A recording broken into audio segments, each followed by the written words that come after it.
Essa semana a Marvel lançou capas variantes da sua nova iniciativa que é o Midnight, né? Eu já comentei ela aqui no canal, começa em outubro.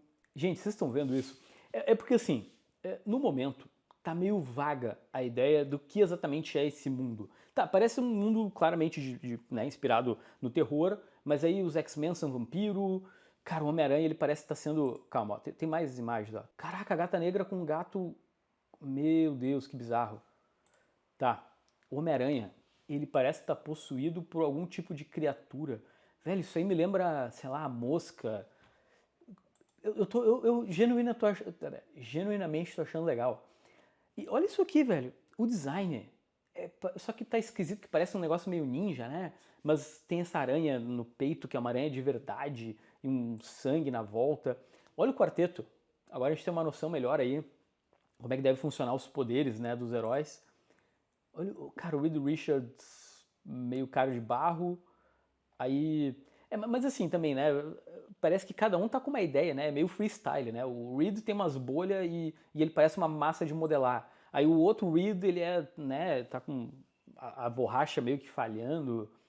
Gente, outubro, tá, sai lá fora, a Marvel tá investindo bastante, tá divulgando bastante e tal, tem, cara, trocentas capas, ó. Claramente os X-Men vão ser vampiros. Essa capa que ficou legal, né? Bem legal, bem legal. Aguardem uma cobertura bem completa nesse canal de vídeos. Lerei cada um dos títulos, até porque, como eu já comentei, né? Ali no dia 7 de outubro, é só isso que a Marvel vai publicar. É uma semana dedicada a essa iniciativa. Vou falar pra vocês que eu não gosto do... Vocês conhecem o Clayton Crane, né? Que é esse desenhista. Mas aqui funcionou. Ô, gente, falando nisso, tá? Eu tô gravando esse vídeo um pouco antes da Copa, pra já ir produzindo, né, e tudo mais. Pra quem vocês estão torcendo? Obviamente vocês estão torcendo pra Espanha, né? E esse vídeo vai sair sem eu saber o resultado. Tomara que tenha dado Espanha. Vamos começar com a notícia mais bombástica da semana. Aqui tu vai entender a demissão que rolou na Marvel, uma dança das cadeiras, essa mudança de local físico da editora, como isso pode afetar os quadrinhos, qual é o retrospecto disso, e vem comigo que tá bem legal. Ah, peraí. Antes de começar, pô, essa galera, ela faz esse vídeo acontecer. Vini, por que esse programa ele sai todo domingo, ou pelo menos, às vezes quando ele falha, porque eu tenho vida social.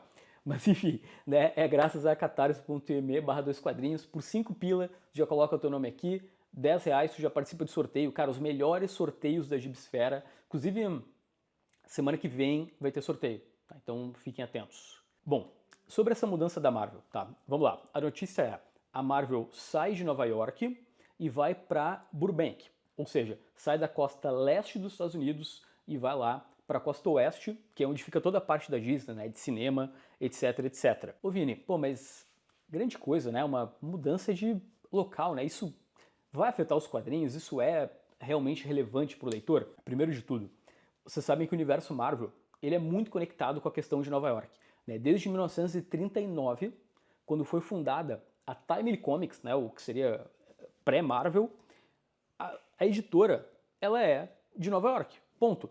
O mundo fictício da Marvel é uma cidade real, né? Diferente da DC que criou cidades, né? Metrópolis, Gotham. Aqui, ó, eu encontrei essa matéria num site que tem vários prédios famosos, né? Justamente nos quadrinhos do Homem-Aranha. Acho que é só Homem-Aranha? Acho que é só Homem-Aranha. Mas vocês entenderam, existe uma sinergia entre Nova York e o universo Marvel. E isso não vale só para os quadrinhos do Homem-Aranha. O edifício Baxter é em Nova York, né, a Torre dos Vingadores, quando era também a Mansão dos Vingadores, era tudo em Nova York. Vini, essa mudança terrível é porque a Marvel tá nesse momento péssimo nos quadrinhos, né, a DC vendendo cada vez mais e a Marvel ficando para baixo. Na verdade, gente, não exatamente. Tá? Tem uma mudança que eu vou comentar ao longo do vídeo, que é realmente relevante e tem relação com os quadrinhos, mas essa mudança de local, ela já é esperada, na verdade, desde 2009. Né? Quando a Disney compra a Marvel, todo mundo imaginava que ela ia para Burbank, acho que é assim que se fala, que é justamente onde fica, né, onde é uma cidade que se tornou um núcleo para o mundo do cinema. A própria DC fica em Burbank, o que pode impactar os quadrinhos. Pensa no seguinte, tá? Um certo dia, durante essa semana, né, chegou um chefe, um executivo lá da Marvel, ou da Disney, bateu na porta, né, tava lá, vamos imaginar uma sala bem grande, cheia de funcionários, tá, sei que não é assim, mas... E ele falou assim, galera, estamos nos mudando. Quem vem? Vamos imaginar, tá? Segundo o The Hollywood Reporter, são mais de 100 funcionários. No meio dessa galera tem grandes editores, por exemplo, o Tom Brevoort, que está na Marvel desde os anos 80 e está fazendo aí um péssimo trabalho nos X-Men. Tem o Nick Lowe, que é o editor do Homem-Aranha, que muita gente torce o nariz. Então, existe uma perspectiva de uma boa parte dessa galera não ir junto. Gente, pensa, são 4.000 quilômetros.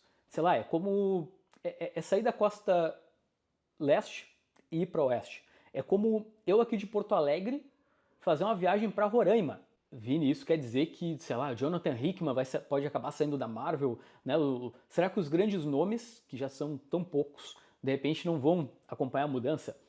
Galera, na verdade, 100% das pessoas que trabalham na parte criativa da Marvel, digo, escrevendo e desenhando, essa gente ela não mora em Nova York, ela não, né, há muitos anos tudo é feito no digital. Então, assim, em termos de nomes, não vai mudar praticamente nada. Nomes, né, no crédito de roteiro e desenho. Como eu falei, o que deve mudar é que talvez alguns editores não acompanhem. Vocês lembram que a DC, em 2015, ela fez exatamente essa mesma mudança que a Marvel? Pensa que na época, tanto o editor do Batman quanto o Superman não foram junto. Então os gibis ficaram meio bagunçados. Mas assim, se a gente for parar para pensar, por mais que o início da DC nesse novo local foi meio conturbado, né, em termos de editorial, 10 anos depois, né, teve a linha Absolute, a DC entrou no rumo e agora domina as vendas. Talvez essa chacoalhada faça bem para a Marvel. Vamos falar então agora sobre a mudança que mais impacta realmente os quadrinhos. Galera, C.B. Cebulski foi demitido do cargo de editor-chefe da Marvel. Isso é bem impactante, assim, se a gente parar para pensar. Só para, né, quem não sabe, o Cebulski é o cara da esquerda com um canguru vermelho, né, um casaco vermelho. Né, ali no meio é a Sara Pichelli, do lado ali, o mais para a direita, aqui é o Bendis. Cebulski estava lá desde 2017, Vini, e já tem substituto? Tem. Tem e, vou falar para vocês, eu tô empolgado. Esse cara, essas capas que vocês estão vendo, são trabalhos de um editor chamado Stephen Walker, que ficou na Marvel por algum tempo, né? Tanto ele atuou na parte de quadrinhos, aí foi para animação, e há algum tempo ele estava afastado da editora. Esse cara, então, é o novo editor-chefe. Gente, olha o currículo deste homem. Cara, o Gavião... Vamos pensar o seguinte, tá? A partir de 2010, assim, eu acho que o melhor da Marvel, ou praticamente, sei lá, 80% do de mais legal que a editora produziu, veio desse editor, que é o Stephen Walker. Gavião Arqueiro, Demolidor, pô, olha, o Invencível Homem de Ferro, que a Panini tá devendo reimprimir, Kamala Khan, né, uma das últimas grandes personagens aí. Gente, até esse Agente Venom, que é o que tá mais em cima, é legal. E é trabalho do novo editor-chefe da Marvel. Esse cara, ele fez também aquela série semanal da DC, que era o 52. Agora, vocês querem uma curiosidade muito bizarra? Tá, ali no meio, como vocês estão vendo, né, é o C.B. Cebulski que eu comentei antes. Então, ele vai trabalhar agora, né, ele sai do cargo de editor-chefe e ele vai parar agora na divisão do Japão da Marvel de obras originais. Ironicamente, no tempo de escritor do Cebulski, ele usava um pseudônimo na editora, que era Akira Yoshida. Ou seja, isso rendeu polêmica até, né? Eles passavam para o japonês para escrever gibi. E aí agora ele tem que trabalhar no Japão. Eu não tenho bola de cristal. Não tenho como saber o quanto essa mudança vai ser positiva, vai ser negativa. Galera, o que eu penso tá complicado, então, sabe, uma chacoalhada pode ser bom, pode ser legal, tá? Uma mudança, como eu falei, provavelmente alguns editores não vão seguir, né? Não vão se mudar para seguir com a Marvel. Ah, ponto importante, toda essa readequação, tá, da editora, ela tem um prazo aí de 1 ano. Tá? Então, né, a gente não vai ver uma mudança tão significativa para agora. O que me preocupa? Como eu falei, agora a Marvel, quadrinhos, está saindo de Nova York, que é também um centro das editoras, e indo para Burbank, uma cidade lotada de estúdios de cinema. Será que a gente vai ter uma influência maior ainda da Disney dentro dos quadrinhos? Aí essa parte me preocupa. Mas assim, tem um ponto, tá, que eu acho que é uma falha, inclusive dessa matéria do Hollywood Reporter, que é algo que ninguém tá falando, mas aqui nesse programa a gente vai ter que levantar essa bola. Vocês pensam no seguinte, cara, a Marvel, ela tava naquele local desde 1939. São mais de 80 anos. Vamos imaginar aqui o tamanho do acervo de quadrinhos da editora. Tu já se mudou com a tua coleção? Tu já teve que encher caixa com quadrinho? Imagina o tamanho da mudança. Cara, a Marvel, óbvio que tem uma coleção particular lá, um acervo de pesquisa da editora. Imagina a quantidade de caixa para mudança. Ainda falando da Marvel e decisões preocupantes, vou falar sobre essa matéria bem legal. Ó. Scott Snyder revela que trouxe um pitch, né, ou seja, fez uma proposta para a Marvel antes de criar o universo Absolute. Só melhora. Eu sempre lembro de uma história. Eu acho que foi uma editora que ela ouviu falar de Harry Potter e falou assim, não vamos lançar, isso aí nunca vai fazer sucesso, de repente, puf. Tá, mas calma. Antes de tu sair criticando, né, e dizendo, pô, olha como a Marvel faz besteira. O Snyder conta que ele apresentou um projeto que não era o universo Absolute, tá? Não era o Absolute Marvel nem nada assim. Em 2019, nessa época, ele tinha saído da DC, ele fez aquele Dark Knights Metal, toda aquela baboseira dele, e aí ele foi fazer trabalho independente. Mas nesse meio tempo ele apresentou um projeto para Marvel, e a editora foi lá e falou, ô Snyder, pô, a gente te dá um título, quer escrever alguma coisa? Pô, tá aqui, né? Escreve aí alguma coisa legal, vai se divertir. E ele falou, cara, não é isso que eu quero um projeto, eu quero uma linha grande dentro da Marvel. E eles falaram que não ia rolar. E ele falou, bom, então eu vou fazer minhas próprias coisas, e agora tá na DC, fazendo a DC bombar e vender mais que a Marvel. O mundo dá voltas, né? Gente, sendo honesto, tá? É porque é aquele esquema, né? É fácil de falar. É tipo, sabe, no futebol, tem muito comentarista que é comentarista de resultado. O time tomou 4-1. Tá ruim? Óbvio que tá ruim, sabe? Quando já tem uma linha bombando na DC, é meio fácil de falar que a Marvel estava errada. Mas se o Scott Snyder batesse na minha porta em 2019, depois de ter feito as duas sagas lá de metal, eu ia falar, eu ia dar um tapinha no ombro deles e dizer, não, tamo bem, a gente tá bem do jeito que tá, forte abraço. Vamos falar então sobre uma notícia que movimentou a Gibisfera essa semana. Teve muita gente me marcando nos grupos do WhatsApp, porque Brian Michael Bendis, isso foi divulgado aqui pelo Dois Quadrinhos, Brian Michael Bendis diz que virá ao Brasil em dezembro. Cara, vamos imaginar o seguinte, ó. Nesse momento, a Panini está reimprimindo o Demolidor do Bendis, tem a coleção Marvel Ultimate aí para sair. Meu, se esse homem, assim, eu digo se, porque não tem uma confirmação do evento ainda, né? Mas se o próprio autor está dizendo que vem ao evento, né, eu diria que é 99% de chance de fato o Bendis estar por aqui. Isso, cara, vai parar a CCXP. Eu imagino que não tem um colecionador no planeta que não tem um quadrinho do Bendis na coleção, ou que não gosta de Vingadores à Queda, Alias, né, o próprio Demolidor, Powers. Outra, né, a Mitos está publicando Powers, tá republicando Powers. Só para complementar, o Bendis falou isso no podcast World Balloon, onde eles estavam discutindo Day Tripper. Então, como eles estavam falando de um quadrinho brasileiro, inclusive tinha presença no podcast do Fábio Moon, aí eles, estamos falando aqui de um quadrinho brasileiro, e o Bendis, estarei no Brasil em dezembro. Vou falar para vocês, eu acho, tá, que é talvez a maior CCXP de todos os tempos, porque, olha isso, essa semana mesmo, os caras anunciaram o Liniers, tipo, uma lenda argentina tá vindo, eu vou tentar de cabeça, tá? Howard Chaykin vem também, Mark Brooks, um dos maiores capistas, minha cabeça, Javier Rodrigues vem, né, o desenhista do Caçador de Marte, a princípio vem o Dennis Kemp, existe alguma chance pelo menos, eu só sei que a minha pilha de quadrinhos para levar para autografar vai ser bem grande. Vamos falar sobre um projeto legal que está nesse momento no Catarse, que é o Gotham Pensa. E ó, importante, tá? Nos últimos dias, tem link aqui na descrição do vídeo. Então, estamos falando de um livro da pesquisadora Laluna Machado, que, cara, a proposta aqui não é ser, sei lá, um guia cronológico do Batman, as melhores histórias. Não. A ideia é juntar história, filosofia e sociologia para explicar o fenômeno do Batman, ao ponto do personagem se espalhar em tudo que tu pode imaginar de cultura pop até os dias de hoje. A capa é do Jefferson Costa, ele vai fazer a capa e os posts, inclusive a capa, gente, tá muito legal. Que eu preciso de uma visão, que dobrando o livro, tu tem os olhos do Batman e os prédios formando ali a cabeça do personagem. Tem um amigo meu também aqui, que é o Manuel Taylor, ele escreve a introdução e aqui, o livro conta com uma entrevista da Athena Finger. Vocês sabem que é a neta do Bill Finger, que inclusive ajudou, né, no reconhecimento dele como criador do Batman. Lembrando então que o projeto está nos últimos dias e tem link aqui na descrição do vídeo. Gente, primeiro, esse desenho tá muito lindo, né?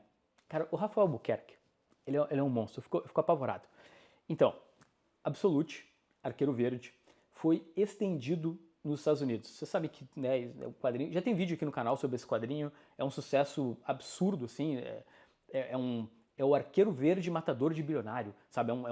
Inclusive uma proposta ousada por parte da DC. Originalmente era para o quadrinho ter 6 edições, só que, como acontece aí com outros títulos da linha Absolute, como fez sucesso, foi estendido para 12. E eu confirmei com Rafael Albuquerque, né, o desenhista brasileiro, que ele vai permanecer pelas 12 edições. Gente, 12 capítulos desenhados por Rafael Albuquerque. Que momento. Vini, quero ler Arqueiro Verde Absolute, melhor, quero o Arqueiro Verde Absolute assinado por Rafael Albuquerque. Gente, Comics and Signatures, tem link aqui embaixo, vocês podem comprar tanto a edição número 1 quanto a número 2, e eu acho que a número 3 provavelmente já está em estoque aqui também. Importante, olha só, Ultimate Spider-Man. Repara só, lá fora a Marvel está reimprimindo aquele chamado facsímile do Ultimate Homem-Aranha. Então, ó, Vini, quero comprar um gibi leve para levar para a CCXP e autografar com o Bendis, que provavelmente vem para o Brasil. Link aqui embaixo, tá? Tanto do Arqueiro Verde, eu vou deixar um link geral para o Arqueiro Verde e o link para o Ultimate Homem-Aranha. Lembrando que vocês podem usar o cupom 2 quadrinhos lá no site. E todo mundo, tá, que compra na Comics and Signatures e vai na CCXP tem direito de graça, tá? Gratuitamente a um abraço meu, tá? Meu e do Matheus. É isso. Para terminar o vídeo, gente, essa semana a Mitos começou a pré-venda e também, né, deu detalhes sobre o formato de grandes HQs. Vem comigo. Primeiro tem... Eu vou começar, na verdade, pelo óbvio, né? O segundo volume do Lagosta Johnson. Já tem vídeo aqui do canal sobre o primeiro volume. Cara, e eu tô muito curioso para ler o segundo. Sendo bem sincero aqui, tá? Eu não me apaixonei pelo Lagosta Johnson. Quer dizer, eu ainda amo o personagem, mas eu esperava um pouco mais, sabe? Eu diria que o quadrinho dele é um nota de 0 a 5, é um nota 3.8, sabe? Tipo, é legal de ler, é bacana, mas eu esperava mais. A expectativa é alta, porque uma das histórias desse volume é a mais aclamada do Lagosta Johnson. Então estou bem curioso para dar uma lida. E aí tem o Black Kiss, que é esse quadrinho aqui da esquerda. Então, gente, que legal, ó, eu acho que... beleza. Então, o formato vai ser capa cartão, mas é uma sobrecapa. Eu imagino que, essa aqui deve ser a capa, né, quer dizer, a sobrecapa, e aqui é a capa. Eu li esse quadrinho tem um bom tempo. Eu tenho a edição de capa dura da Devir. Essa da Mitos vai ter mais material, então vai ter os especiais, fora, né, porque Black Kiss é uma graphic novel, e aqui eles estão chamando de ônibus, justamente porque vai juntar tudo. Como eu falei, faz muito tempo que eu li. Então a minha lembrança dela, porque isso que é o complicado, eu me lembro que é um quadrinho de crime, muito bem desenhado, e a terceira coisa que eu lembro é que a virada da HQ me pegou muito desprevenido. Tá? Eu não vou falar nada aqui, lógico, para não estragar, mas é uma virada que tu fica assim, meu Deus do céu. É lógico que a gente está falando de um quadrinho erótico, então vocês podem ver aí pela capa, mas a outra coisa que eu lembro é que foi uma baita leitura. Então aguardem, tá? Vai ter um lançamento da semana especial, onde eu vou dar mais detalhes aí sobre o Black Kiss. Mas por enquanto, tá? Tem link aqui embaixo. Eu acho que não tem mais o cupom. Talvez tenha, mas eu vou deixar ali embaixo de qualquer jeito. Eu quero terminar o vídeo com uma pergunta. Olha só, acompanha comigo. Se este homem, tá, batesse na tua porta em 2019, tá, Scott Snyder, chega ali com um prato de comida, inclusive, tu atenderia ele? Tu empregaria Scott Snyder para escrever os seus quadrinhos em 2019? Eu não vou trocar, eu não vou mudar de opinião aqui por conveniência. Eu nunca chamaria ele. E hoje eu estaria extremamente arrependido. Galera, foi muito bom ter vocês por aqui. E é isso. Boa semana para todos. E até segunda? Segunda tem vídeo. Fui.